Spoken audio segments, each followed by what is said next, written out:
Catherine Gracie of France exemplifies how golf can help people with a disability to thrive physically and mentally and be a source of great friendships in life. Her story shows why the G4D, Golf for the Disabled community, can be so welcoming to new players. It's a story to pass on to non-golfers, to make them think about why they should play. Fans of 1980s pop group The Pointer Sisters are also in for a treat in this article. So let's hear Catherine's unique story with Edgar now.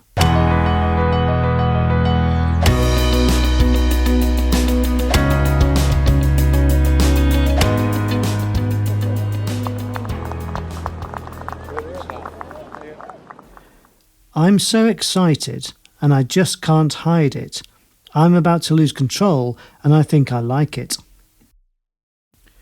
Catherine Gracie, a recently retired teacher in international trade from Brittany, France, is on the tee at her home course, melodically humming along to this famous hit song from the 1980s.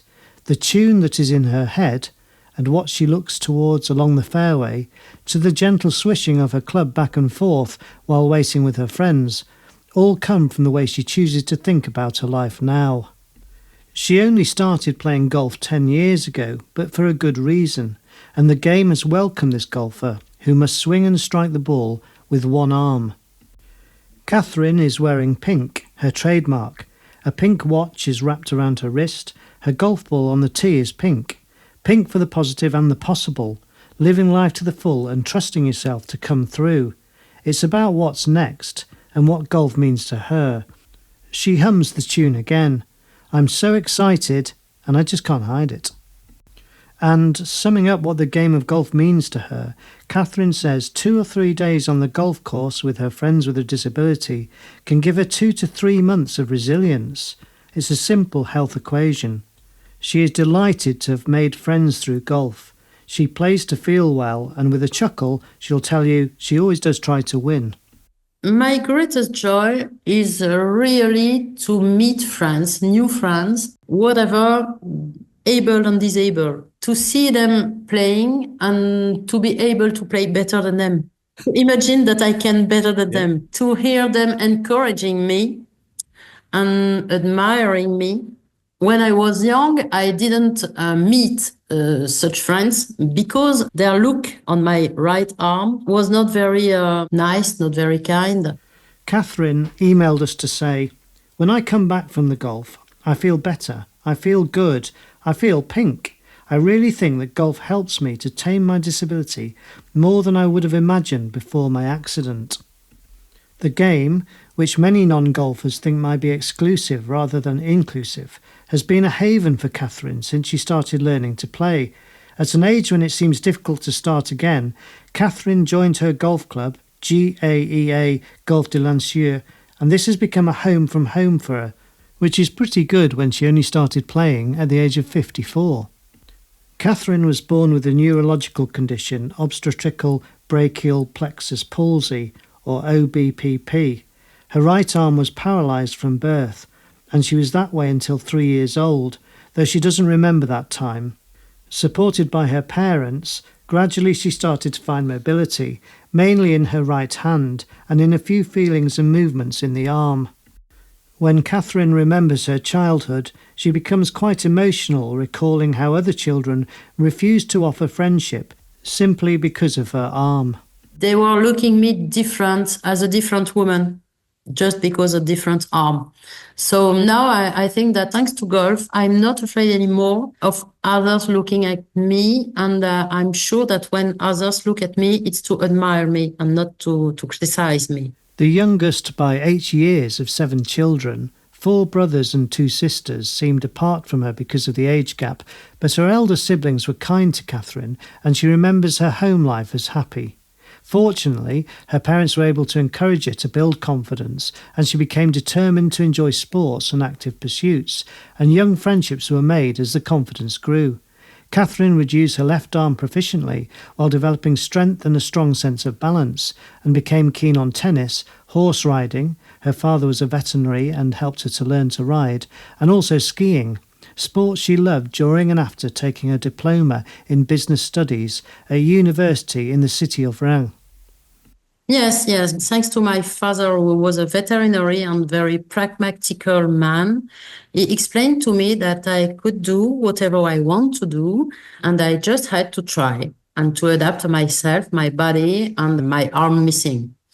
So I lived until I was 54, like that, practicing tennis a lot, ski, and overall a lot of horse riding. I had 3 horses by myself. I have a lot practiced this sport, and I had to adapt to my disability. It was not a very big problem for me, and it was a great source of pleasure for me to practice sports.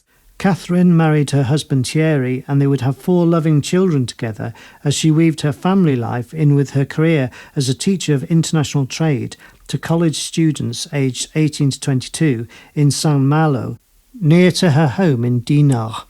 The cruel irony of the accident that would come at the age of 54 would reveal the startling fact to Catherine that her arm had once been very different, and that she was now back to square one. Unfortunately, in 2014, a small ski fall caused 22 fractures to this fragile arm. And the surgeon told me that from now, my arm would work like it did when I was born. It was a very, very, very big surprise for me because I didn't had any conscious of the fragility of my arm. My father didn't told me that. And I think now he was right. I was very free of all the movements I did.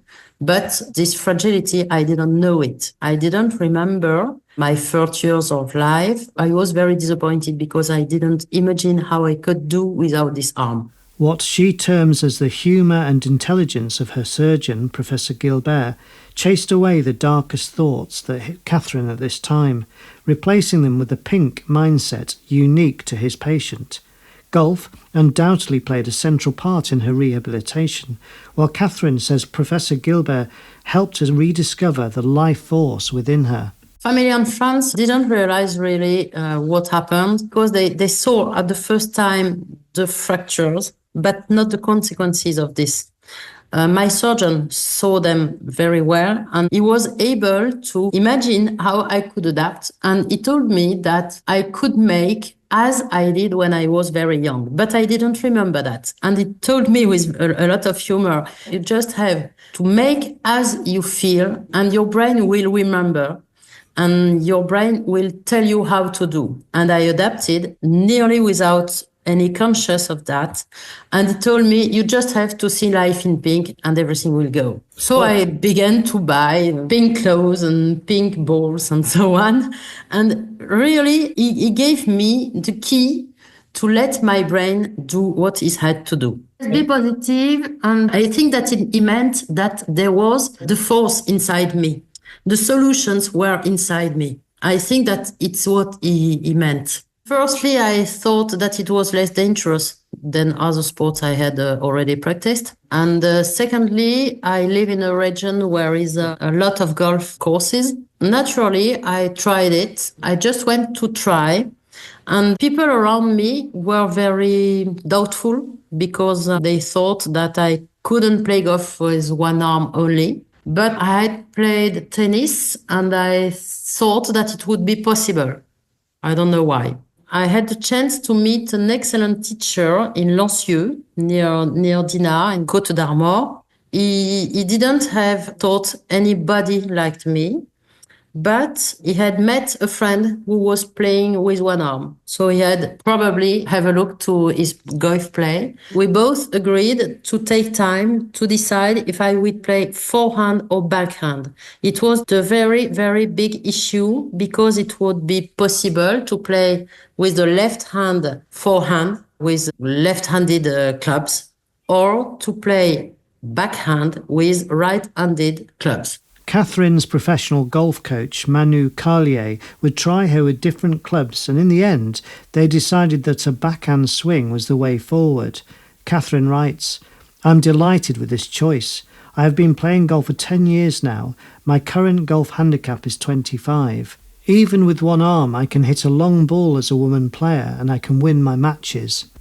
Catherine tells us, golf takes up such a large part of my life. I can't imagine not being able to play anymore, and that's why my physiotherapist, Alison, is very important for me. She helps me to preserve my left shoulder, which has been overused since my birth, and which is no longer in very good condition. Yes, yes. You make good friends, and also you discover nice courses. I play often outside my golf club. I play all around the north coast of Brittany, since Brest to Erquy and Dinard and so on. And you discover each time new people and new courses, and that's a real pleasure. Making friends and feeling well have been the key drivers over the last decade, as well as challenging herself to improve. Catherine enjoys the competitive side too, and her husband Thierry, who took up golf himself in 2015, inspired by Catherine, travels with her to some of the Golf for the Disabled tournaments, mainly in France.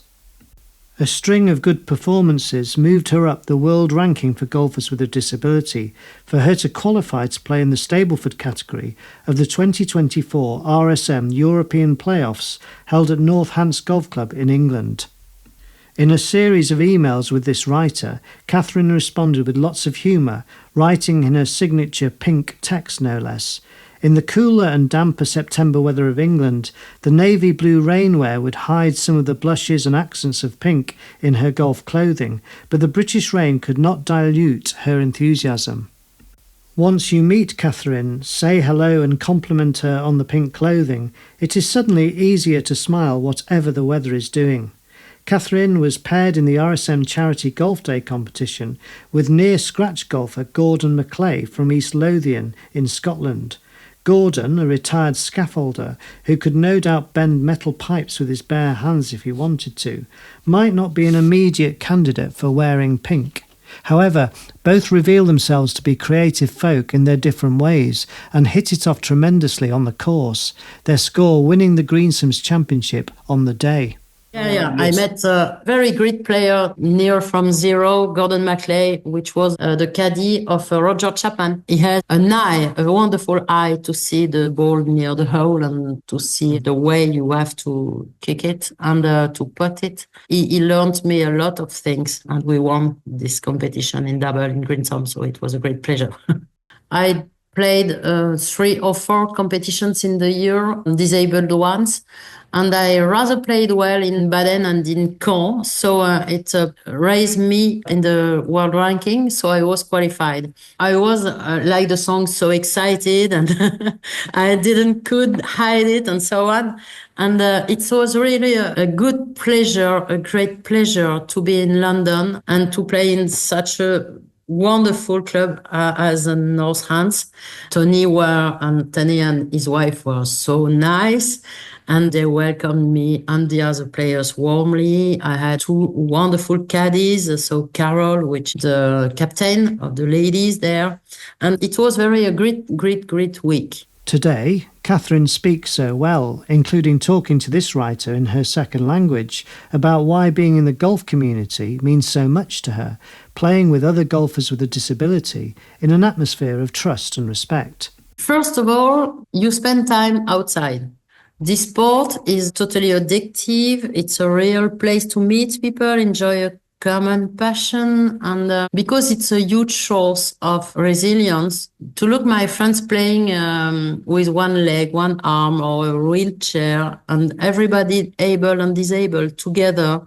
And it's really a great source of resilience, because when you come back home with just one arm missing, you compare to people with no legs or just one leg and playing golf.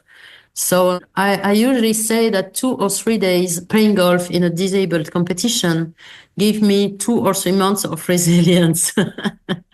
Catherine knows how vulnerable we all can be.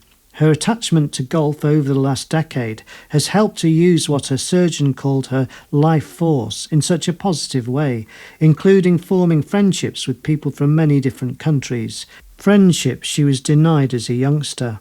Catherine has brought all the positivity forward from the surgeon's office, the pink thinking, to be able to share her life with new friends through the game of golf. In fact, to be excited, so you just can't hide it, and you lose control a little and you find you like it. So think pink, And when you're next on the golf course, think of Catherine, her golf, and you'll smile. So how does it go? Sorry? How does the song go again? Oh, you don't remember? I'm so excited and I just can't hide it. I'm about to lose control and I think I like it. You remember this song? I do. I was just getting you to sing it, Catherine, actually.